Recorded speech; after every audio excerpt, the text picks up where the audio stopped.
যে রিক্সায় চড়তো সে এতই আজাদ হয়েছে যে একটু ক্লান্ত হয়ে গেলে এসি ছেড়ে দিয়ে প্রাডো গাড়ির মধ্যে গিয়ে উপরের দিকে চোখ বুজে শুয়ে থাকে আজকাল লোকজন। পড়েছে উল্লেখ করে হাসনাত আব্দুল্লাহ বলেছেন, একটি পক্ষ চায় গোলামি আর একটি পক্ষ চায় আজাদি। একটা পক্ষ চায় ভারতের তাবেদারি আর একটা পক্ষ চায় বাংলাদেশের স্বনির্ভরতা। একটা পক্ষ চায় স্বাধীনতা আর একটা পক্ষ চায় পরাধীনতা। আমরা চাই কে বাংলাদেশকে পরিচালনা করবে, কে সরকার গঠন করবে, সেটা বাংলাদেশের জনগণই নির্ধারণ করবে। তিনি বলেছেন, আজাদির কথা বলেছেন, গোলামির কথা বলেছেন, ভারতের তাবেদারি, একটি বাংলাদেশের স্বনির্ভরতা, বেশ কিছু বিষয় নিয়ে কথা বলেছেন। এগুলো ওনারা যখন যেদিন যেটা মনে হয় সেটা বলেন। ওনাদের কথার উপর আমরা আর আস্থা রাখতে পারছি না। আমি একদম পরিষ্কার বলি, ওনারা সবচেয়ে বেশি জামাতের বিরুদ্ধে কথা বলেছেন এবং তারা বলেছেন জামাত ইসলামের বিভিন্ন সমালোচনা করেছেন। আপনি দেখেন, এখন সার্চ দেন, এখন খোঁজেন, এখন তারা বলছেন ওরাই নাকি আজাদি, ওরাই নাকি গোলামির বিপরীতে, ওনারাই নাকি সার্বভৌমত্ব। তো এতদিনে আপনারা ওনাদের বিরুদ্ধে কুকথা বললেন কেন, সমালোচনা করলেন কেন, কি কারণে? একটা পক্ষ গোলামি চায়, একটা পক্ষ আজাদি চায়, তাহলে তাসনিম যারা আজাদি চায় না, আজাদ হয়ে গিয়েছে, সে আজাদ হয়ে স্বতন্ত্র হয়ে গিয়েছে, সেই তো সবচেয়ে বড় আজাদি। তো এতদিন ধরে আপনাদের গোলামির মধ্যে সে ছিল, সে বেরিয়ে গিয়ে আজাদি হয়ে গেছে, তাজনুবা জাবিন আজাদি হয়ে গিয়েছে, তাই না? পুরা আজাদ একেবারে, তাই না? তো একটা পক্ষ আজাদি চায়, এখন সেটা কোন আজাদ এটাও তো আমরা জানি না। এইসব কথা বলার আগে একবার চিন্তা করা উচিত যে আগে কি বলেছিলেন। আপনি যদি কোনো কিছু বলে থাকেন বলতে পারেন, মানুষের কথা বদলাবে, এতে কোনো অসুবিধা নেই। মানুষের কথা বদলাবে, মানুষের আদর্শ বদলাবে, মানুষের লক্ষ্য বদলাবে, কারণ মানুষ পরিবর্তনশীল। মানুষ ধীরে ধীরে অভিজ্ঞতা সঞ্চয় করে, নিজের ভুল ত্রুটি বিবেচনা করে।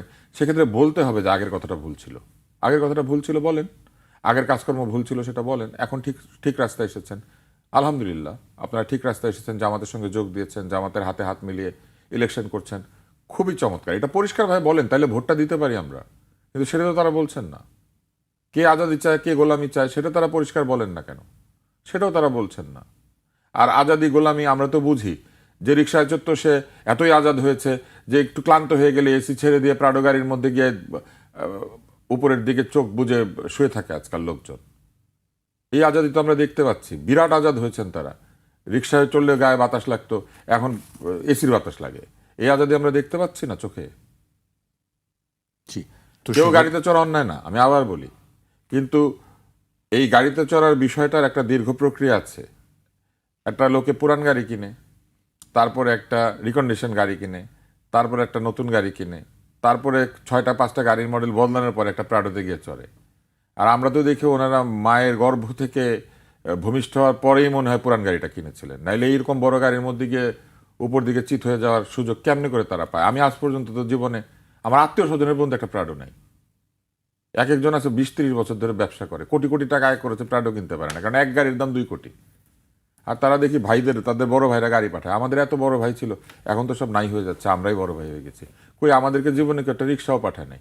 আমরা এত অপাঙ্ক্ত, এত বাজে, এত জঘন্য জেনারেশন ছিলাম। জি, জেন জি যে তারা বলছে, আমরা তো দেখতে পাচ্ছি তাদের তো জীবন শুরুই হচ্ছে বড় বড় গাড়ি দিয়ে। এইসব বললে হবে না। ইনকাম ট্যাক্সের ফাইলে নাই টাকা, আর চলাচলের মধ্যে আমরা দেখতে পাই তো কে কয়টা পাঞ্জাবি বানায় আর কে কয়টা জুতা বানায়। আর আমাদেরকে ব্যক্তিগত আক্রমণ তারা কম করেছেন। এই যে আমরা দুজন বসে আছি, আমাদের মতো লোকেরা যখন কথা বলেছেন, ব্যক্তিগত আক্রমণ তারা কম করেছেন। এই ব্যক্তিগত আক্রমণের জন্য কি অপরাধ আমরা করেছিলাম? ওনারা জনে জনে তারা বিভিন্ন জায়গায় প্রকাশ্যে বলেছেন আমাদের কথা বলার অধিকার কেড়ে নিতে চেয়েছেন। যে কথা বলার অধিকারের জন্য আমার মতো লোকেরা জুলাই মাসে গিয়ে রাস্তায় তাদের পাশে দাঁড়িয়েছিল, তাদের মুখ বন্ধ করার চেষ্টা করেছেন। সাংবাদিকদেরকে কারারুদ্ধ করেছেন, সাংবাদিকদেরকে বন্দী করার জন্য রীতিমতো বক্তৃতা দিয়েছেন, বয়কট করার জন্য বলেছেন, হিংসা ছড়িয়েছেন, বিদ্বেষ ছড়িয়েছেন। কোন জুলাই সনদে লেখা আছে মানুষের কথা বন্ধ করা যাবে? কোন জুলাই সনদে লেখা আছে বাক স্বাধীনতা রোধ করা হবে? কোন জুলাই সনদে লেখা আছে সমালোচনার পথ বন্ধ হবে? হাসিনাকে সমালোচনা করেছি, তখনও এরকম হয় নাই। আগে ভালো ছিলাম না, কিন্তু আমরা আশা করেছিলাম আগের চাইতে ভালো থাকবো। আগে মোটেও ভালো ছিলাম না।